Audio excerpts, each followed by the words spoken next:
No, that's a manufactured controversy. And it's the same way when we're talking about science.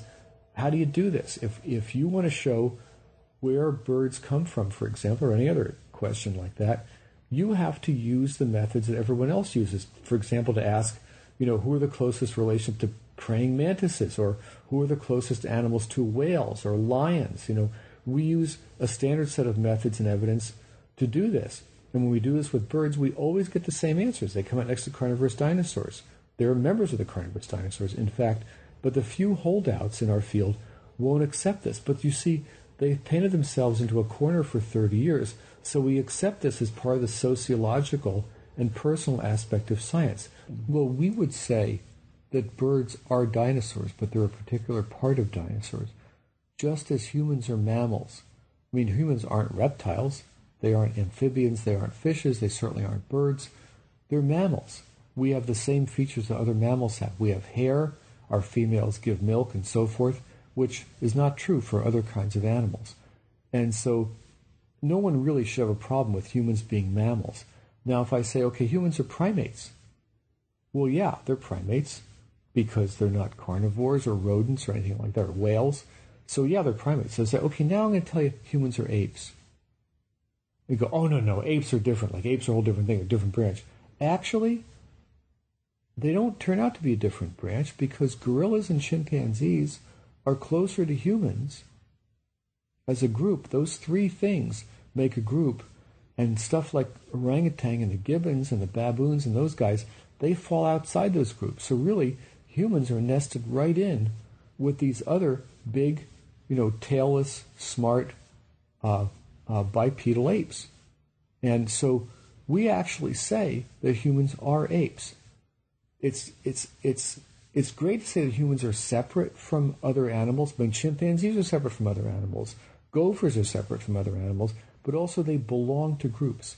It's just an address. Look at your mailing address. You've got your name, you've got a street address, maybe what county you're in or what state, and maybe your postal code. And there are many other people who live on your street, but otherwise their address is the same, but they're different because they live in a different house on your street. And that's what makes the whole thing really good. You can track everything by membership. So you're a member of the people that live on your street, but you're a different person. That's just fine. And they're different too. And they're not better and they're not worse. They're just different. But they share so much with you. The same country, the same county, maybe the same town, the same street. That's good. So that helps to place you with them as to where you live.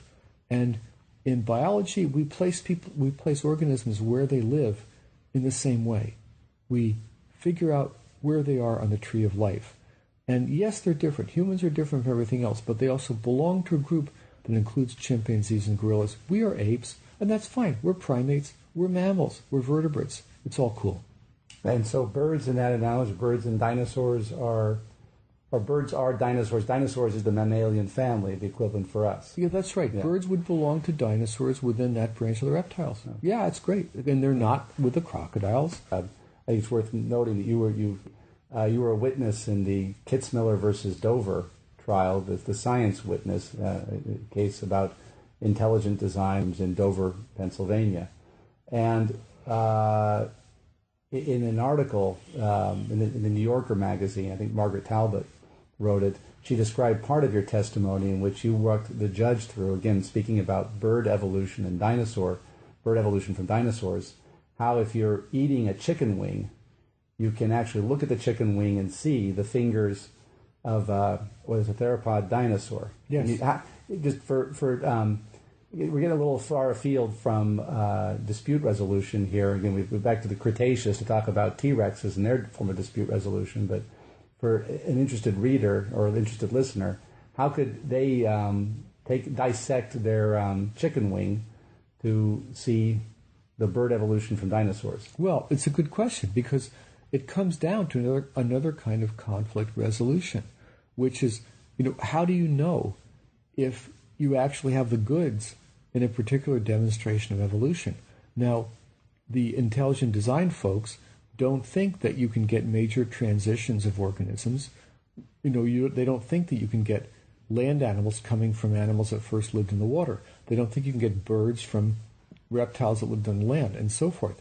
They claim we have no evidence for this. And in the case of the bird wing, I said to the judge, when you take a piece of Kentucky Fried Chicken and you look at it, or whatever chicken, and you look at the wing, the pointy part of the wing of the chicken, the end part there that ends in a point, it's got a point, and at the base of that point, there's another little pointy part that goes off to the side. The little pointy part that goes off to the side is actually the thumb of the bird's hand. And the hand that's the wing. Yeah, the wing. The wing becomes the hand here. The hand becomes the wing in evolutionary terms. And so the little pointy part that diverges first is just the thumb that goes off to the side. And you can pull that part off, and you can take the skin off it, and you can see there's a little bone inside that actually is the thumb bone. It's the same bone you have in your thumb. It corresponds to that. Then you go, yeah, but what about the rest of this stuff? What about the bigger part there, the bigger pointy part that goes forward? Well, actually, if you took that apart, you would find that there are two bones in that larger pointy